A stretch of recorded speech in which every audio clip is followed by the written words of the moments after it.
పెళ్లి పుస్తకం.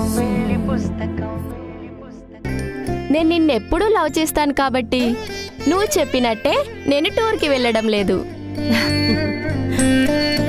బాబాయ్, మీ డబ్బులు మీరు తీసుకోండి.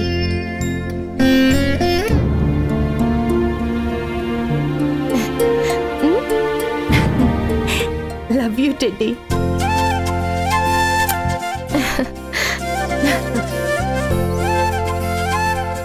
నా మాటకి ఇంత విలువిచ్చినందుకు చాలా హ్యాపీగా ఉందమ్మా. నేను ఏం చెప్పినా నీ మంచి కోసమే తప్ప అందులో నా స్వార్థం ఉండదు.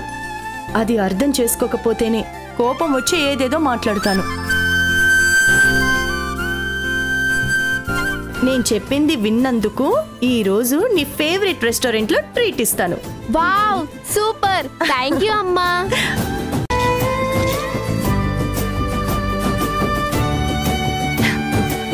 రా.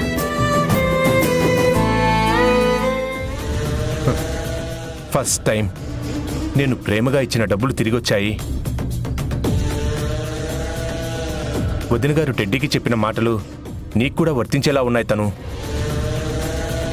నందుగారి విషయంలో నువ్వు కూడా ఆమెకి నచ్చినట్టు చెప్పినట్టు ఉండు. అప్పుడే మీ అక్క చెల్లెలు హ్యాపీగా ఉంటారు.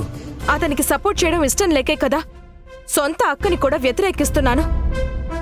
అలాంటిది తప్పు నాదే అని ఎలా ఒప్పుకోమంటా? అది ఎప్పటికీ జరగదు.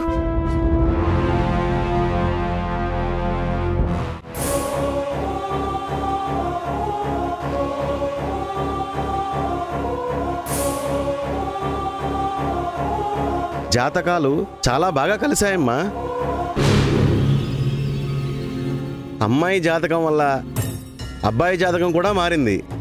లక్ష్మీ యోగం, రాజభోగం ప్రస్ఫుటంగా కనిపిస్తున్నాయి. అమ్మాయి కడుపుతో ఉంది. ఏవైనా దోషాలున్నాయేమో కాస్త చూసి చెప్పండి. దోషాలు అంటే అమ్మాయి ఇంట్లోనే ఉందా అమ్మా? అవునండి, ఇప్పుడే తీసుకొస్తాను. సరే అమ్మా.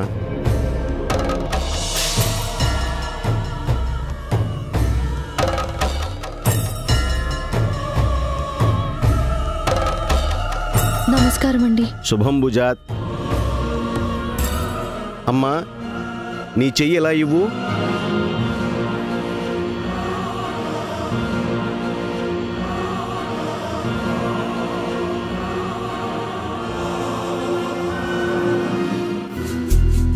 అమ్మమ్మ, ఎవరైనా?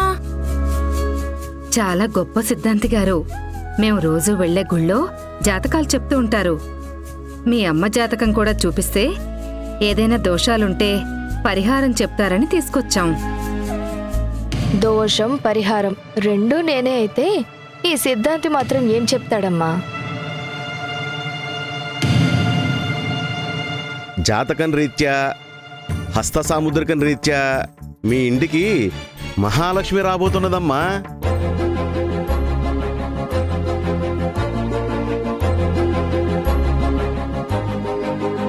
మహాలక్ష్మ? ఆవిడెవరు? అమ్మకి పుట్టబోయేది పాప అని చెప్తున్నారు సిద్ధు. నువ్వు కోరుకున్నట్టే నీకు చెల్లి పుడుతుంది. నిజంగానా? నాకు చెల్లి పుడుతుందా?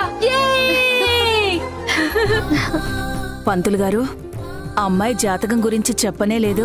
అమ్మాయి జాతకం అంతా బాగుందమ్మా, భయపడాల్సింది ఏమీ లేదు.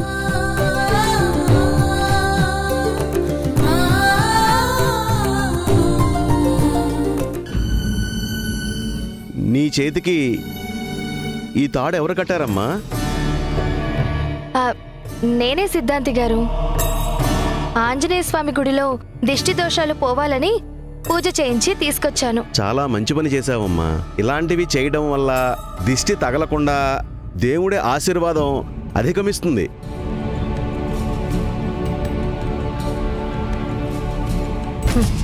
నేనేదో చేతికి దొరికిన తాడు కడితే ఈ సిద్ధాంతి ఏంటి ఇంత ఓవర్గా ఫీల్ అవుతున్నాడు?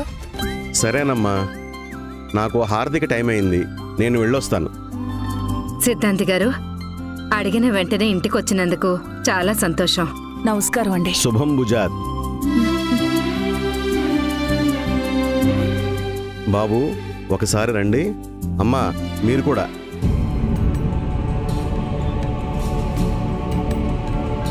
ఇలా రండి.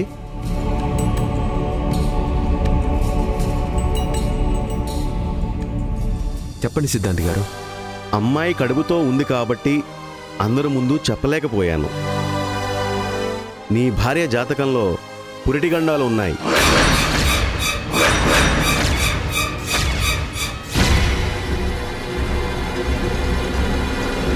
అనుకోని ఆపదలు కడుపులోని బిడ్డని ఇబ్బందికి గురిచేసే ప్రమాదం ఉంది. అమ్మాయిని జాగ్రత్తగా చూసుకోవడంతో పాటు దైవస్మరణ కూడా చేస్తూ ఉండండి. అంతా మంచే జరుగుతుంది. శుభం గుజాత్. వెళ్ళొస్తానమ్మా.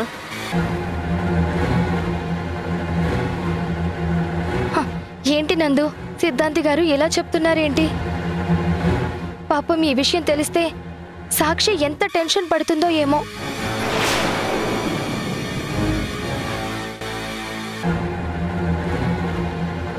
అందుకే ఎట్టి పరిస్థితుల్లోనూ ఈ గండాల గురించి సాక్షికి తెలియకూడదు.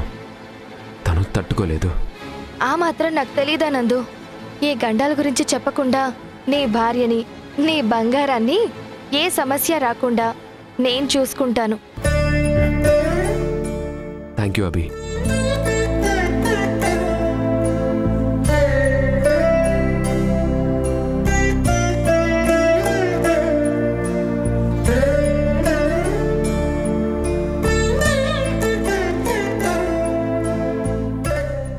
నువ్వేం టెన్షన్ పడకు నందు. ఆ నవ్వుల్ని, కడుపులో బిడ్డని దూరం చేసే పూచి నాది.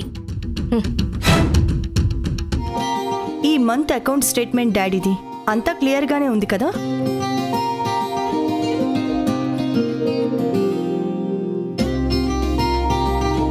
ఇదేంటమ్మా, మన పర్సనల్ అకౌంట్ నుంచి మనీ కట్ అయినట్టుంది. పిల్లల ఆపరేషన్ కోసం చందు అడిగితే ఇచ్చాం కదా డాడ్. ఓ అవును కదా, మర్చిపోయాను. బాబు చందు, చెప్పండి మావయ్య. లాస్ట్ టైం పిల్లల ఆపరేషన్ కోసం డబ్బు తీసుకెళ్ళావు కదా, ఆ ఆపరేషన్లు ఎలా జరిగాయి? పిల్లలు ఎలా ఉన్నారు? మీకు చెప్పడం మర్చిపోయాను మావయ్య. ఆపరేషన్ చాలా బాగా సక్సెస్ అయింది. పిల్లలు కూడా రికవర్ అవుతున్నారు. మంచిది బాబు. సాయం చేసింది మీరే అని చెప్పగానే వాళ్ళ కళ్ళల్లో ఆనందం మాటల్లో చెప్పడానికి అవ్వదు మావయ్య. ఆ పిల్లల తల్లిదండ్రుల్లో కొంతమంది మీ పేరు మీద పూజలు, అభిషేకాలు కూడా చేయించారు. ఆ పూజలు పుణ్యాలు ఎందుకు కానీ వాళ్ళు ఆరోగ్యంగా ఉంటే చాలు. ఒక్కసారి వాళ్ళని చూడాలంది బాబు. ఆ పిల్లల్ని, తల్లిదండ్రుల్ని ఒక్కసారి మన ఇంటికి తీసుకురావయ్యా. ఏదైనా అవసరమైతే ఇంకా సాయం చేద్దాం. ఇంటికా? ఎందుకులే మావయ్య, వాళ్ళకి ఇంకే సాయం అక్కర్లేదు. అవునా?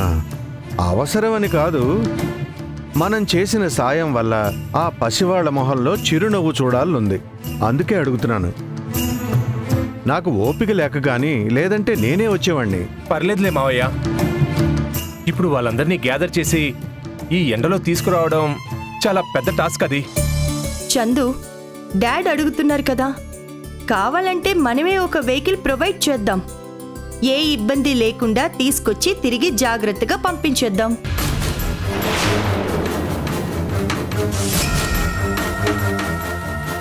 ఏంటి చందు, అలా సైలెంట్గా ఉన్నావు? ఏమైంది?